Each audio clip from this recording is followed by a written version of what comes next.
QR पत्रकार हो भन्नु न। क्युआर भनेको के हो तपाईँलाई थाहा छ? क्युआर को फुल फर्म भन्नु त। हजुर हैन भन्नु न, तपाईले भन्नु न। तपाईले व्यापक प्रश्न गर्नेलाई पनि थाहा हुनुपर्छ क्या क्युआर भने के हो, थाहा छ? क्युआर पत्रकार भनेर हर्क सामूले सोध्नु भएछ। क्युआर भनेको के हो? क्युआरले पत्रकारिता चल्ने होइन क्या हर्क साहब मान्छे। क्युआरले भनेको तपाईको पार्टी मात्र चल्ने हो के।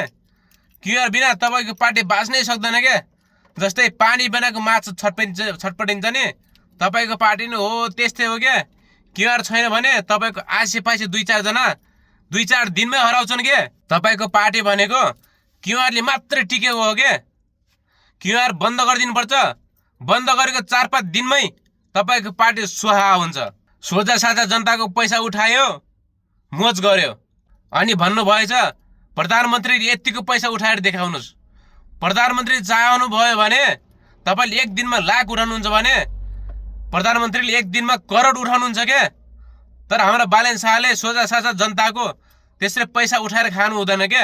यदि जनतालाई काम गरेर देखाउनु छ भने सरकारसँग बजेट मागेर काम गर्नुस् न, तब जनताले वाह वाही गर्छन्।